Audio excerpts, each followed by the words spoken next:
मेरा पति रोज ऑफिस जाता तो जाने से पहले मुझे एक लाल रंग की साड़ी देकर कहता, आज शाम को मेरे ऑफिस से आने से पहले इसे पहन लेना और अच्छे से तैयार होकर बैठना। आज हमारे यहाँ बहुत खास मेहमान आ रहे हैं। मैं साड़ी ले लेती और शाम को तैयार होने लगती तो मेरा नौकर मुझसे कहता, दीदी भगवान के वास्ते यह साड़ी मत पहनो वरना आज गजब हो जाएगा।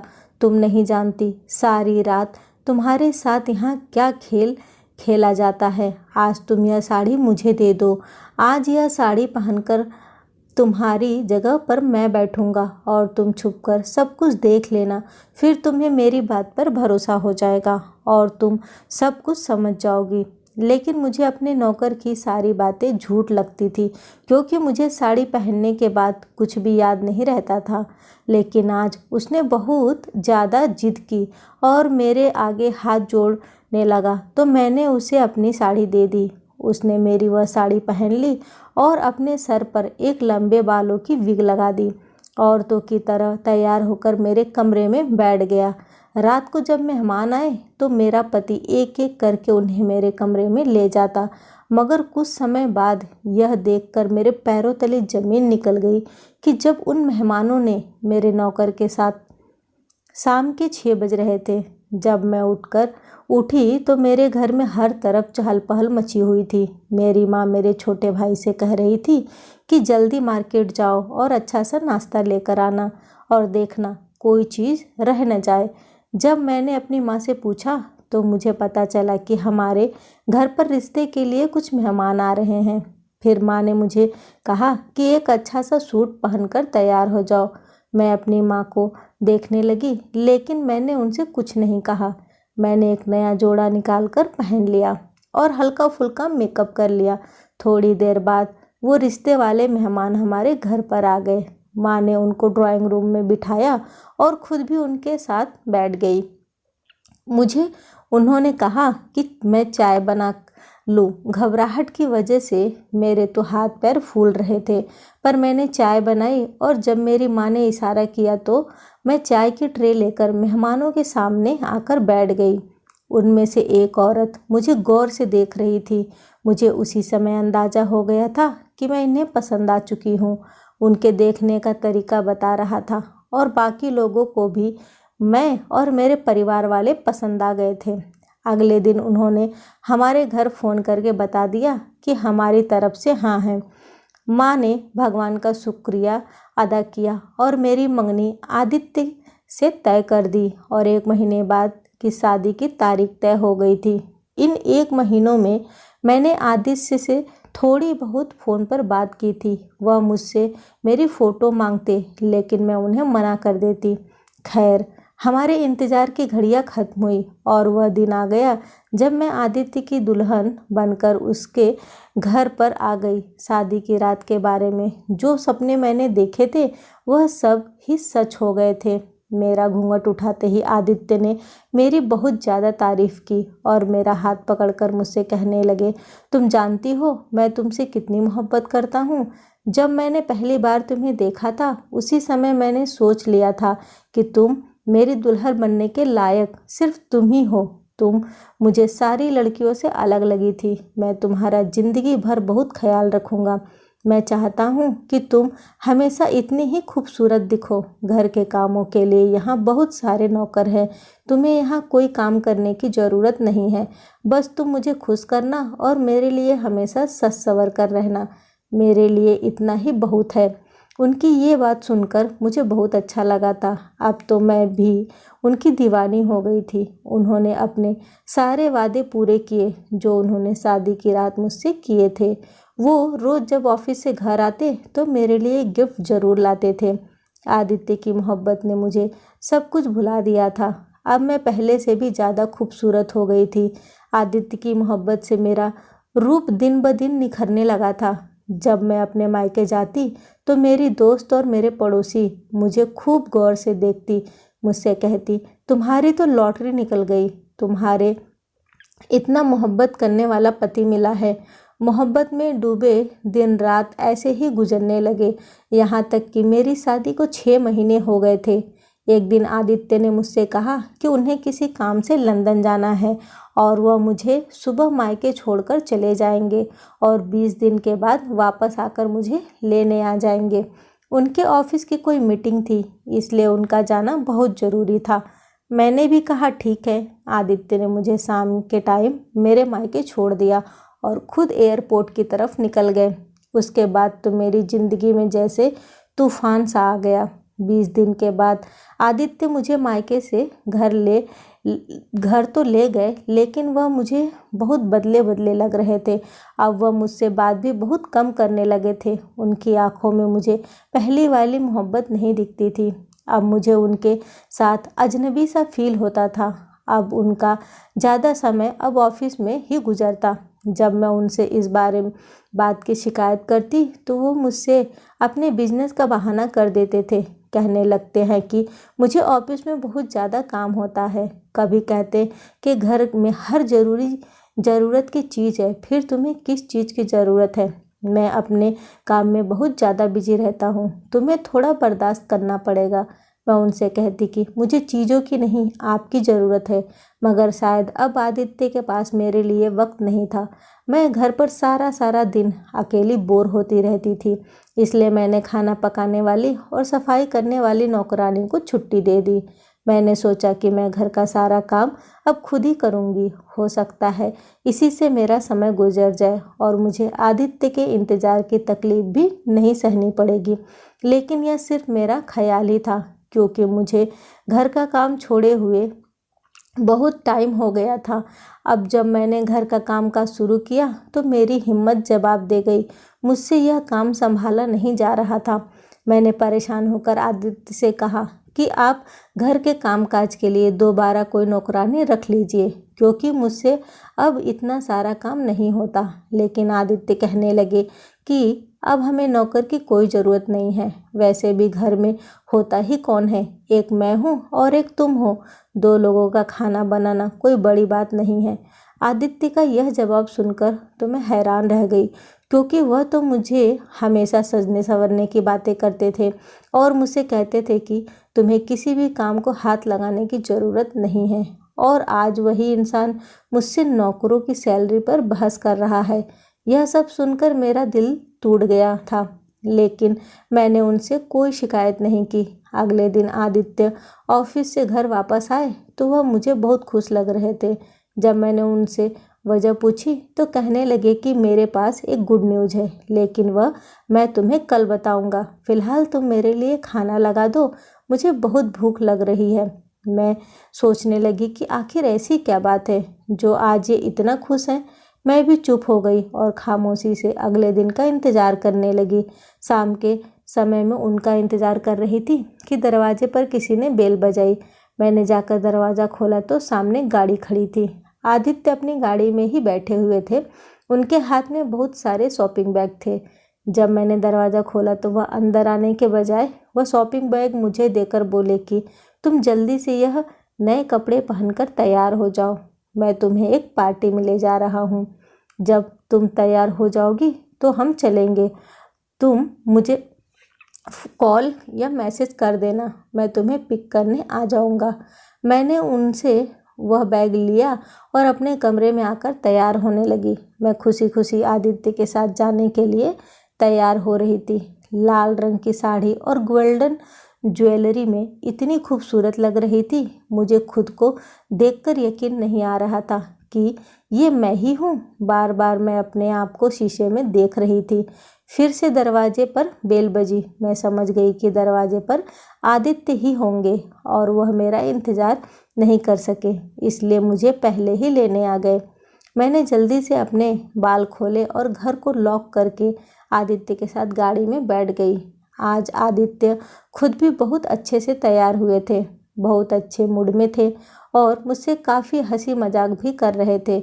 वह मुझे समझाने लगे कि जहाँ पर हम लोग जा रहे हैं वहाँ पर बहुत बड़े बड़े लोग होंगे और मुझे वहाँ पर सब लोगों से हंसी खुशी मिलना है। फिर कहने लगे कि अगर इंसान अपनी बातों से दूसरों को इम्प्रेस करने में कामयाब हो जाता है तो वह बहुत सारे फ़ायदे उठा सकता है।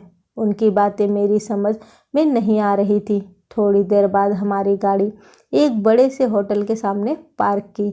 उन्होंने हमारी गाड़ी का दरवाज़ा ऐसे खोला जैसे मैं कोई राजकुमारी हूँ। मेरा हाथ पकड़कर वह होटल के अंदर चले गए।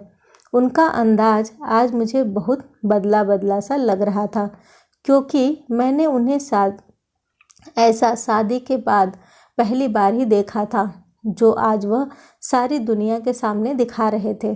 खैर, जब हम उस होटल में गए, बहुत सारे ऑफिसर और उनकी पत्नी इनवाइट थे।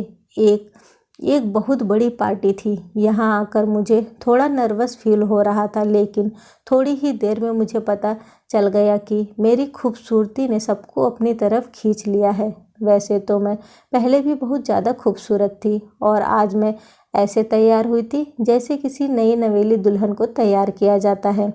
आदित्य ने भी बहुत ज़्यादा प्राउड से मुझे अपने दोस्तों से मिलवाया। उसके बाद हम सब लोगों ने खाना खाया। मुझे बहुत घबराहट हो रही थी, लेकिन मैं आदित्य का साथ दे रही थी क्योंकि आज वो बहुत ज़्यादा खुश थे। मुझे कुछ देर से ऐसा लग रहा था कि हमारी पास वाली टेबल पर जो आदमी बैठा है वह बराबर मुझे देख रहा था। उसका देखना मुझे कुछ ठीक नहीं लग रहा था और मुझे उसके देखने से उलझन हो रही थी।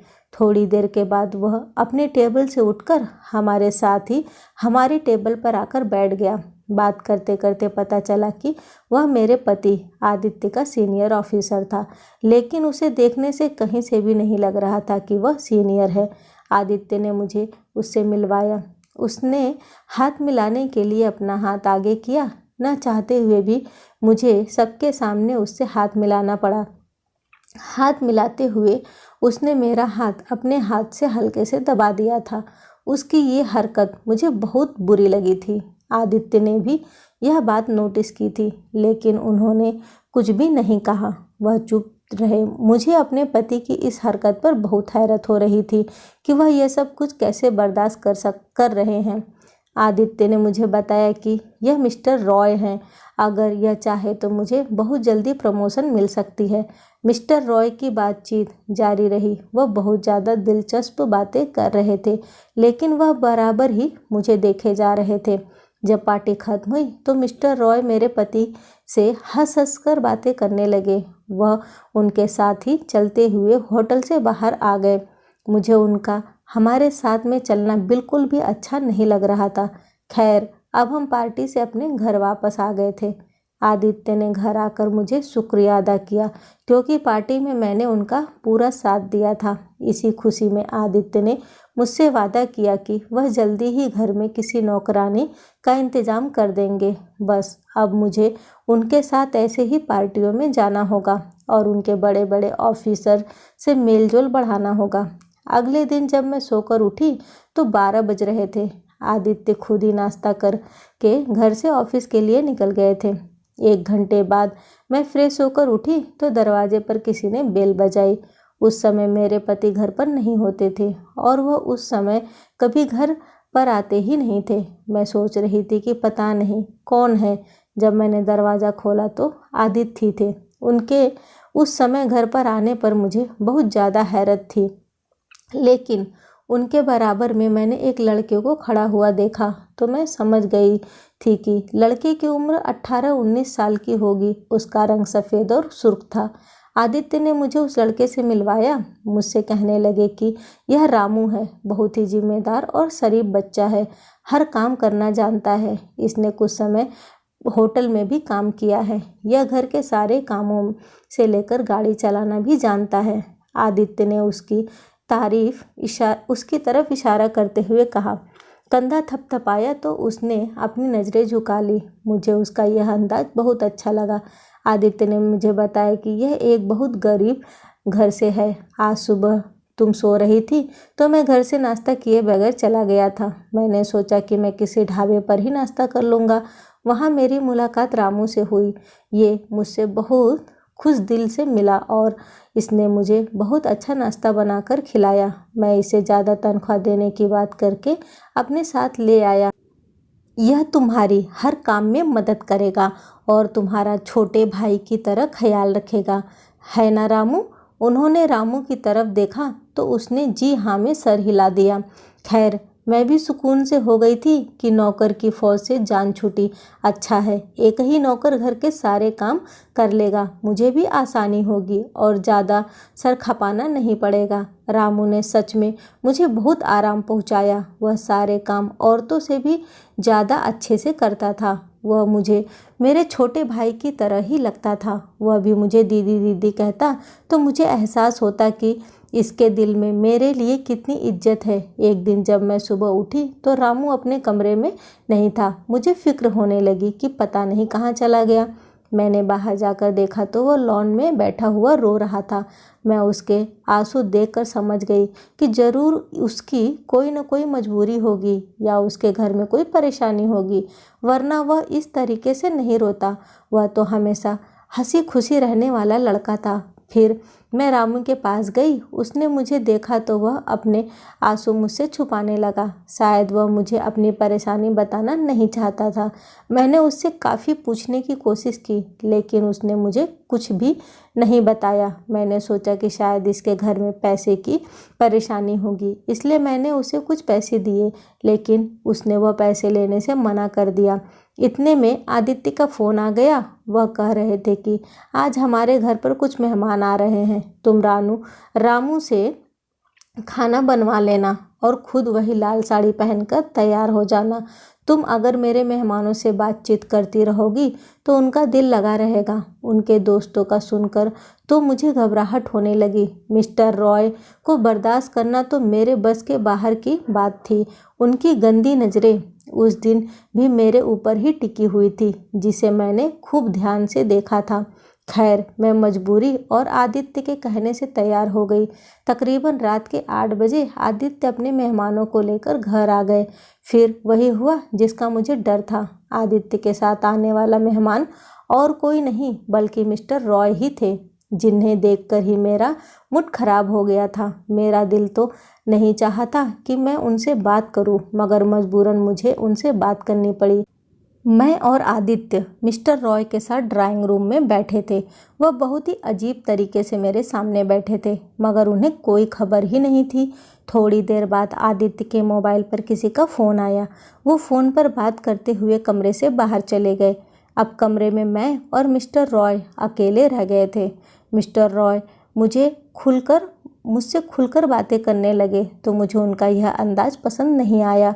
वह इतनी अजीब अजीब बातें कर रहे थे कि मेरा जवाब देने का दिल नहीं कर रहा था। 10 मिनट हो गए। जब आदित्य कमरे में वापस नहीं आए तो मैं उठकर कमरे से बाहर जाने लगी। मुझे मिस्टर रॉय के साथ बैठना बहुत ही अजीब लग रहा था। इससे पहले मैं उठकर खड़ी होती, मिस्टर रॉय ने मेरा हाथ पकड़ लिया। उनकी इस हरकत पर मुझे बहुत गुस्सा आया।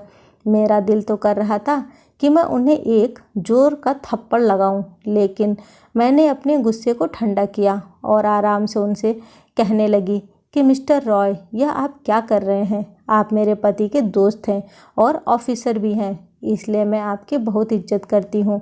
अगर आपने यह बदतमीजी बंद नहीं की तो मैं भी बदतमीजी पर ही उतर आऊँगी। उन्हें मेरी इस बात से जैसे कोई फ़र्क ही नहीं पड़ रहा था। वह सुकून से खड़े होकर मुझे घूर रहे थे। जब मैंने उनसे अपना हाथ छुड़वाना चाहा तो वह मेरे करीब आने लगे। गुस्से में मेरा चेहरा लाल हो गया। मैंने टेबल से फ्लावर पॉट उठाया और उनके सर पर मार दिया। उनके सर से थोड़ा खून बहने लगा तो वो चिल्ला उठे। उनकी चीख सुनकर मेरे पति कमरे में आ गए। मिस्टर रॉय दर्द से चीख रहे थे। मेरे पति को बहुत गुस्सा आया। बजाय इसके वह अपने दोस्त को कुछ कहते, उन्होंने उल्टा मुझे ही डांटना शुरू कर दिया। कहने लगे कि तुम पागल तो नहीं हो, यह तुमने क्या कर दिया? अभी और इसी समय उनसे माफ़ी मांगो। मैंने उनसे माफ़ी नहीं मांगी, उल्टा उन्हें मुझसे माफ़ी मांगनी चाहिए। जो गंदी हरकत उन्होंने मेरे साथ की है। मेरी बात सुनकर आदित्य मुझे बहुत ज़्यादा गुस्से में देखा और मुझसे कहने लगे, अगर तुमने उनसे माफ़ी नहीं मांगी तो मैं तुम्हें खड़े खड़े डिवोर्स दूंगा। अपने पति की यह बात सुनकर तो मैं हैरान रह गई। क्या कोई भी शरीफ इंसान अपनी दोस्त की खातिर अपनी पत्नी को तलाक दे सकता है? मैं भी जिद पर अड़ गई। आदित्य सोच रहे थे कि अगर वह मुझे छोड़ने की धमकी देंगे तो मैं रॉय से माफ़ी मांग लूँगी। लेकिन मैं भी अपनी बात से नहीं हटी। मुझे समझ में नहीं आ रहा था कि आदित्य तो मुझसे इतनी मोहब्बत करते थे, फिर वह मेरे साथ ऐसा क्यों कर रहे थे, वो भी अपने इस घटिया दोस्त की खातिर। मिस्टर रॉय यह सब कुछ देखकर मुस्कुरा रहे थे।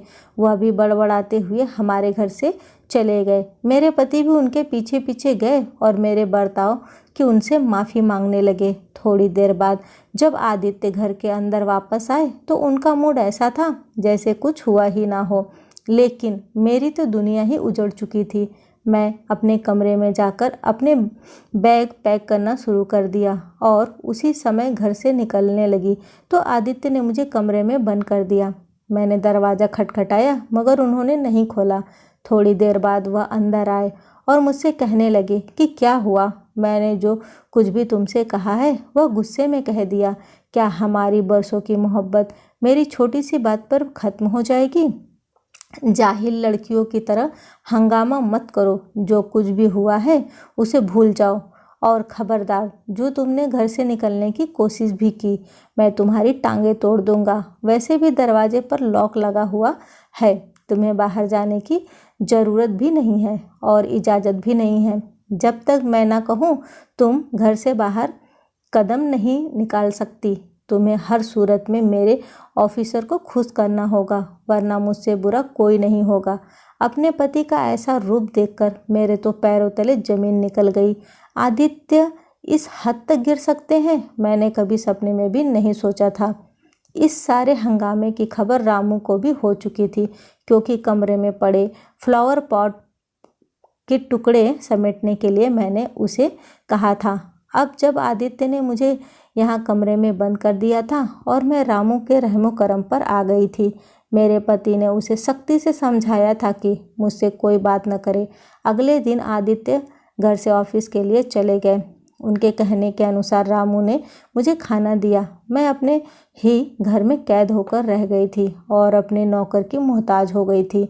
मैंने रामू को उसकी माँ बहन का वास्ता दिया और उसके आगे हाथ जोड़कर मदद मांगी तो उसका दिल भी मेरे लिए पिघल गया। वह कहने लगा कि दीदी तुम फिक्र मत करो, तुम्हारी इज्जत की जिम्मेदारी अब मेरी है। अब तुम्हें कोई छू भी नहीं सकता। तुम्हारा पति, भगवान माफ़ करे, बहुत ही घटिया और गिरा हुआ आदमी है। हमारे यहाँ तो ऐसा बिल्कुल भी नहीं होता। अगर कोई अपनी पत्नी के साथ ऐसी घटिया हरकत करने की सोच भी ले तो उसकी नस्लें ख़त्म कर दी जाती। रामू की बातें सुनकर मुझे अंदाज़ा हो गया कि वह मेरी मदद ज़रूर करेगा और मुझे यहाँ अकेला छोड़कर नहीं जाएगा। थोड़ी देर बाद रामू मेरे कमरे में वापस आया और मुझसे बोला कि दीदी, मैं तुम्हें एक बात बताना चाहता हूँ। मैं सुबह बताना चाहता था मगर मुझे याद नहीं रहा। वो घटिया इंसान जो मेरा मालिक और तुम्हारा पति है, किसी से फ़ोन पर बात करके कह रहा था कि कल हमारे घर पर वही साहब आएंगे और आप हर सूरत में उनसे मिलेंगी। रामू ने जब मुझे यह बात बताई तो मैं समझ गई थी कि मैं मिस्टर रॉय की जिद बन चुकी हूँ। इसी सोच और ख्याल में मेरी सारी रात रोते हुए गुजरी। मैं भगवान से प्रार्थना कर रही थी कि वह मेरी इज्जत की हिफाजत करे। अगले दिन रामू मेरे पास आया। उसकी सांस फूली हुई थी और वह काफ़ी जल्दी में लग रहा था। दरवाज़ा खोलकर मेरे कमरे में आया और मुझसे बोला, दीदी तुम अपना एक खूबसूरत सा जोड़ा मुझे दे दो। मैं उसका चेहरा देखते हुए बोली कि रामू, तुम्हें मेरे कपड़ों की क्या ज़रूरत है। वह कहने लगा कि यह सब ज़्यादा बातें करने का नहीं है, बस आप मुझे एक अपना अच्छा सा जोड़ा दे दे। मैंने उसे अपनी एक साड़ी निकाल कर दे दी। वह मेरे हाथ से साड़ी लेकर कमरे से चला गया। फिर थोड़ी देर बाद वही साड़ी पहनकर मेरे कमरे में दोबारा आया तो उसे देखकर मेरी हंसी निकल गई, क्योंकि उसने बहुत ही अजीब तरीके से साड़ी बांध रखी थी। उसके जिद करने पर मैंने उसकी साड़ी ठीक से बांधी। अब वह पूरी तरीके से एक औरत लग रहा था। उसने अपने सर पर मेरे ही तरह लंबे बालों की विग लगा रखी थी। मैंने उसे कहा कि रामू, यह तुम क्या कर रहे हो? क्या तुम्हारा औरत बनने का इरादा है? मैं उस समय अपने सारे दुख भूल गई थी और उससे हंसी मजाक करने लगी। उसने मुझसे कहा कि दीदी आप यहाँ से जाइए और मेरे कमरे में जाकर बैठ जाना। हमारे घर में आज उसके साथ एक और लड़का आया था जो रामू का दोस्त था। थोड़ी देर बाद मुझे अपने घर में किसी के आने की आवाज़ आई। फिर मेरे कमरे का दरवाज़ा अंदर से लॉक होने की आवाज़ आई। कुछ देर बाद ही कमरे में चीखने चिल्लाने की आवाज़ें आने लगी। घर में शोर मच गया। मैं कमरे से बाहर निकली और अपने कमरे की तरफ जाने लगी। जब मैं अपने कमरे के पास पहुंची और मैंने दरवाज़ा खोल कर देखा तो वहाँ का मंजर कुछ अलग था। मिस्टर रॉय के कपड़े फटे हुए थे। रामू और उसका दोस्त मिस्टर रॉय को मार रहे थे। राय की तो हालत ख़राब हो रही थी। मैंने रामू से मना किया, लेकिन उस पर तो जैसे भूत सवार था। मैं दिल ही दिल में हैरान भी हो रही थी। मेरा यहाँ रुकना अब खतरे से खाली नहीं था, इसलिए राय को कमरे में बंद करके मैं अपने घर चली गई। मैंने अपने माता पिता को सारी बात बताई तो वह उसी समय मुझे इस शहर से लेकर दूसरे शहर चले गए। आदित्य की जान पहचान बहुत दूर तक थी। उसने मुझे डिवोर्स तो दे दी थी, मगर वह अपना बदला लेना नहीं भूला था, क्योंकि वह मेरे जरिए अपने ऑफिसर को खुश करके प्रमोशन लेना चाहता था। वो कभी भी मुझसे अपना बदला ले सकता था। कुछ दिनों बाद ही मेरी शादी मेरी माँ के दोस्त के बेटे से हो गई। अब मैं अपने घर में अपने पति के साथ बहुत खुशी थी। मेरा एक छोटा सा घर था और मेरे पति एक छोटी सी नौकरी करते थे, लेकिन वह मेरी बहुत ज़्यादा ख्याल रखते हैं। मेरे घर में खुशियाँ ही खुशियाँ थी। भगवान ने मुझे संतान की खुशी भी दे दी थी। यह सब होने के बाद आदित्य के बॉस ने उस पर फ्रॉड का केस करके उसकी सारी जायदाद हथिया ली थी और उसे जेल भिजवा दिया था।